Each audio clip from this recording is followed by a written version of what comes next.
Dewan Juri saya sebagai pembicara pertama dari tim Pro sejalan dengan mosi bahwa Dewan ini percaya penanganan tambang ilegal di Papua seharusnya lebih mendekatkan pendekatan sosial ekonomi daripada penegakan hukum yang bersifat represif. Bahwasannya maraknya eksploitasi sumber daya alam di Papua memunculkan polemik pertambangan ilegal yang dilakukan oleh korporasi ilegal maupun masyarakat penambangan. Langkah cepat pemerintah dalam penanganan masalah ini harus laras dengan fakta yang terjadi di Papua. Dari sisi penanganan dengan pendekatan sosial ekonomi, fokus dari penanganan ini adalah pada akar masalah melalui peningkatan kesejahteraan, pemberdayaan alternatif mata pencarian dan pendidikan. Sedangkan pendekatan hukum secara represif adalah strategi mengutamakan tindak kekerasan, penangkapan, penyitaan, dan penggunaan kekuatan oleh aparat dengan menghentikan aktivitas pertambangan. Nyatanya penegakan hukum terhadap penanganan tambang ilegal secara represif merupakan strategi yang tujuannya keras dan tegas, tetapi secara fundamental keliru dan tidak manusiawi. Sehingga kami mengusulkan agar lebih optimalnya alokasi sumber daya negara daripada mengalokasikannya dana dan personel dalam jumlah besar untuk melakukan patroli dan operasi penangkapan secara berulang. Layaknya dana tersebut dialokasikan untuk pembangunan dan pemberdayaan masyarakat lokal setempat untuk memaksimalkan potensi sumber daya alam yang melimpah diimbangi dengan sumber daya manusia yang mumpuni agar keanekaragaman hayati yang ada di Papua dapat dinikmati oleh masyarakat di sana. Ini sejalan dengan pasal 33 ayat 3 Undang-Undang Dasar 1945 bahwa bumi, air, dan kekayaan alam yang terkandung di dalamnya dikuasai oleh negara dan dipergunakan sebesar-besarnya untuk kemakmuran rakyat.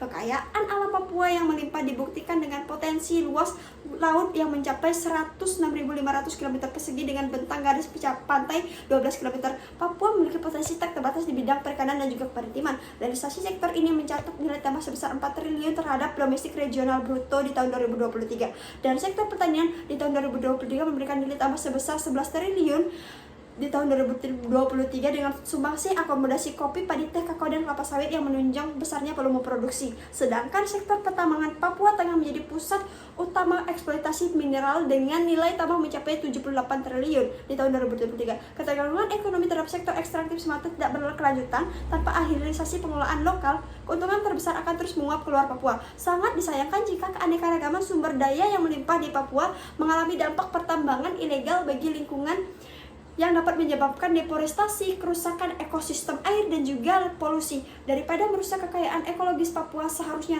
dioptimalkan untuk kesejahteraan masyarakat Papua. Ini sejalan dengan pendekatan secara sosial ekonomi. Dilihat dari hasil studi koperasi bahwa pendekatan represif secara fundamental gagal dalam penuntasan pertambangan ilegal, menegaskan bahwa hukum represif akan menimbulkan efek balon, efek yang hanya bersifat sesaat. Fakta yang kerap terjadi operasi penertiban tambang yang ilegal yang kerap terjadi di Pegunungan Bintang dan beberapa wilayah di Mimika dan juga Nabire, meskipun berhasil menghentikan aktivitas sesaat, tidak pernah menyelesaikan masalah dalam jangka panjang. Begitu aparat dari aktivitas pertambangan berulang, dan pelaku penambang itu adalah masyarakat setempat yang seharusnya mereka menjadi penikmat kekayaan tanah kelahirannya. Namun kenyataannya didorong bukan karena niat murni kriminal, tetapi kondisi ekonomi mereka. Melihat penambang sebagai satu-satunya jalan pintas untuk memenuhi kebutuhan dasar karena ketika tiadaan akses pekerjaan dan tingginya harga kebutuhan pokok di pedalaman Papua. Ini didukung dengan fakta dari data kemiskinan di Papua Maret di tahun 2025 bahwa provinsi-provinsi yang ada di Papua itu mengalami garis kemiskinan di bawah rata-rata nasional, terutama di daerah Papua Pegunungan.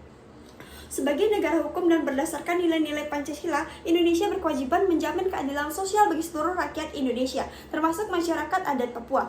Negara sudah seharusnya memastikan hak-hak warga negara dihormati, dilindungi, dan juga hasil kekayaan alamnya dikelola secara adil dan berkelanjutan. Sudah saatnya mengambil langkah pendekatan anti-anarkis secara sosial ekonomi, yakni menyelami dan melakukan pendekatan secara akar masalahnya. Masyarakat Papua adalah masyarakat adat di mana mereka hidup dengan aturan turun-temurun yang ada dengan lingkungan yang mereka jaga.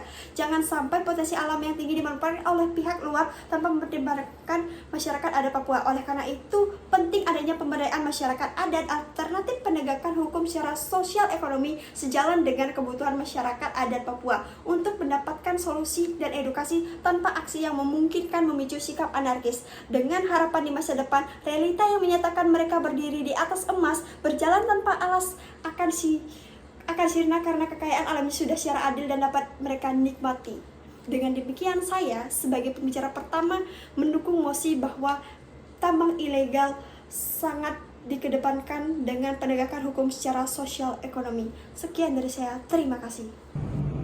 Dewan juri yang terhormat, perkenalkan nama saya Komandini Budiawan selaku pembicara kedua tim kontra. Di sini saya berdiri untuk mewakili pihak kontra, menolak dengan tegas mosi yang berbunyi.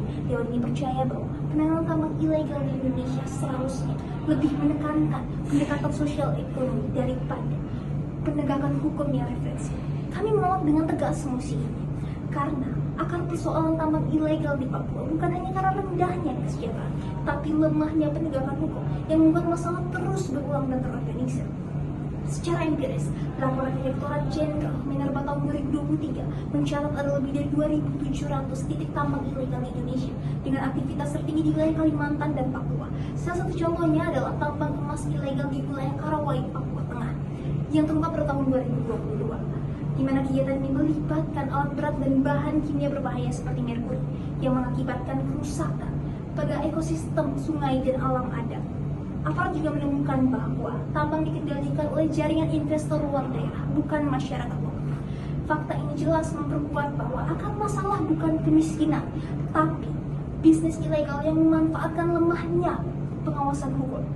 Secara yuridis, pada pasal 158 Undang-Undang Nomor 3 Tahun 2020 menyatakan dengan jelas bahwa kegiatan pertambangan tanpa izin merupakan tindak pidana dengan hukum penjara 5 tahun dan denda 100 miliar rupiah.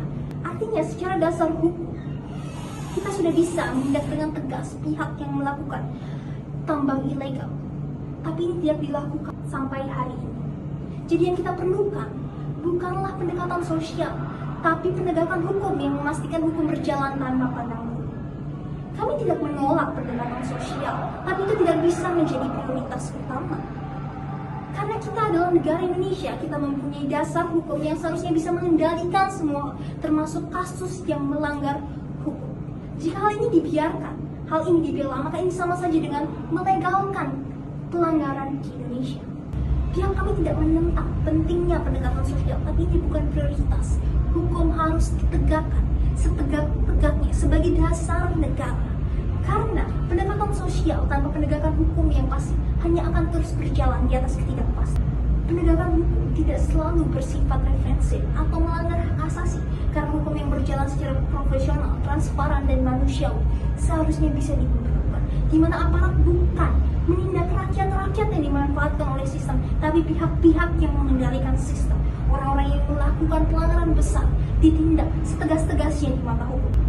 Oleh karena itu, pihak kami menegaskan bahwa hukum harus menjadi prioritas utama guna memastikan rakyat di sekitar wilayah Papua terselamatkan dari pihak-pihak tidak bertanggung jawab, begitupun menjaga ekosistem dan pemberdayaan alam secara berkelanjutan di wilayah Papua. Dewan juri yang terhormat, izinkan saya memperkenalkan diri saya terlebih dahulu. Perkenalkan, nama saya Sinbina Tania Wayu Putri. Saya merupakan mahasiswa aktif semester 1 yang berasal dari program studi Pendidikan Pancasila dan Kewarganegaraan. Di sini saya memiliki posisi sebagai pembicara ketiga. Di sini saya akan menjembatani argumen dari kedua belah pihak. Pihak pro menilai bahwa munculnya aktivitas penambangan ilegal di Papua disebabkan oleh adanya masalah sosial seperti kemiskinan, sempitnya lapangan pekerjaan, dan rendahnya kesadaran masyarakat akan pentingnya pendidikan.